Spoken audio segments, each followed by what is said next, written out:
Hello viewers, আসসালামু আলাইকুম। কেমন আছেন সবাই? আশা করি ভালো আছেন। ভিউয়ার্স, টিপ টিপ বৃষ্টি। এবছর আসলে বৃষ্টিটা একটু বেশি। তো মাঝে কয়েকদিন খুবই গরম ছিল, রৌদ্র ছিল, তারপর আবার বৃষ্টি শুরু হয়েছে। আকাশের যে অবস্থা তা দেখে মনে হচ্ছে সারাদিনই বৃষ্টি পড়বে। তো যাই হোক, এরই মাঝে চলে এলাম ছাদ বাগানে। আজ আলোচনা করব বৃষ্টিতে আনার গাছের যত্ন নেবেন কিভাবে, এবং আনার গাছগুলোকে কিভাবে কুঠি বেঁধে দিবেন, অথবা যে কোনো বাঁশ দিয়ে বেঁধে দিবেন, অথবা যে কোনো শক্ত কোনো জিনিসের সাথে টানা দিয়ে দিবেন, যে বিষয়টা আমরা বলি। কারণ আনার গাছটা হচ্ছে একদমই নরম একটি ডাল, নরম একটি গাছ। এগুলা যত বড় হোক না কেন, যখন বৃষ্টির পানি এখানে পাবে অথবা হালকা বাতাস আসবে, তখন এই যে যে ডালগুলো দেখতে পাচ্ছেন এগুলা কিন্তু ভারী হয়ে যাবে। তো এগুলা নিচের দিকে আপনার ঝুঁকে যাবে।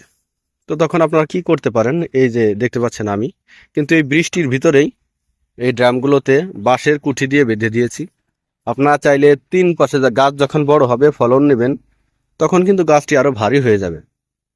তো আপনারা এর তিন পাশে তিনটা বাঁশ অথবা যে কোনো খুঁটি দিয়ে আপনারা টায়ার, যে টায়ারগুলো আছে টায়ার দিয়ে বেঁধে দিতে পারেন, অথবা বাঁশের চটা দিয়ে গোল করে বেঁধে দিতে পারেন। তাহলে কিন্তু গাছটি খুব সুন্দর দেখাবে।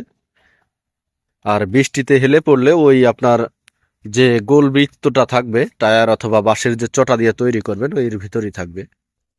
তো আপনারা অবশ্যই এভাবে বেঁধে দিবেন। আমি এই বৃষ্টিতে এই গাছগুলো আমি কিন্তু সবেমাত্র কয়েকদিন হলো এই ছোট ড্রাম থেকে বড় ড্রামে সেট আপ করে দিয়েছি। তো এর মাঝেই কিন্তু আজ বৃষ্টিতে গাছগুলো কিন্তু ঢলে পড়ছে। আমি অলরেডি প্রতিটা টবেই কিন্তু এভাবে বাঁশ দিয়ে বেঁধে দিয়েছি। আমার এই গাছগুলোতে অলরেডি ফলন আসছে। তো আপনারা চাইলেও এভাবে গাছগুলো বেঁধে দিবেন, তাহলে বাতাস হোক বা বৃষ্টি হোক আপনাদের গাছগুলো হেলে পড়বে না। দেখতে পাচ্ছেন প্রত্যেকটা গাছই কিন্তু আমি সুন্দর করে বেঁধে দিয়েছি, এবং গাছগুলোতে কিন্তু মাশাআল্লাহ বেশ ভালো ফলন দেখা দিচ্ছে, এবং গুটি সেট হচ্ছে, নতুন করে আবার ফুল আসা শুরু করেছে। আনার গাছগুলো কিন্তু 12 মাসই, এজন্য এইগুলোর এক্সট্রা সবসময় এক্সট্রা কেয়ার করবেন। যে এ সাইডে এটা হচ্ছে পাকিস্তানি আনারগুলো বেশ বড় সড়ো হয় এবং দেখতে সবুজ, পাকলে হালকা পিঙ্ক কালার হবে। মাশাআল্লাহ বেশ কিছু প্রায় 10 থেকে 12টি ফল রয়েছে এবং নতুন করে ফুল আসা শুরু করেছে।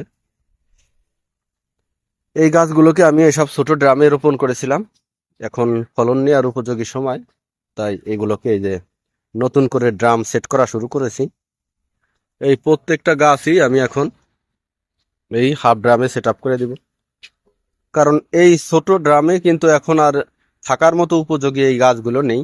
মাটি শুকিয়ে ফল পড়ে যায় এবং ফুলগুলো ঝরে যায়, তাই এগুলাকে এই বড় ড্রামে সেট আপ করে দিব। আপনাদের যাদের গাছ এই ধরনের ফল নেওয়ার উপযোগী, তারা এই গাছগুলোকে এই বড় ড্রামে সেট আপ করে দিবেন। এই গাছগুলো যদি এইসব ছোট ড্রামে থাকে, তাহলে কিন্তু ফল ঝরে যাবে এবং ফুল ঝরে যাবে। অনেক সময় দেখা যাবে যে ফলই সেট হবে না। এই দেখতে পাচ্ছেন মাশাআল্লাহ একটি অস্ট্রেলিয়ান জাতের আনার। আমার কাছে প্রায় 17 থেকে 18টি জাতের আনার চারা রয়েছে। আমি শখ করে বাগানে রোপণ করেছি, কোনো প্রকার বাণিজ্যিক করার চিন্তা ভাবনা নেই।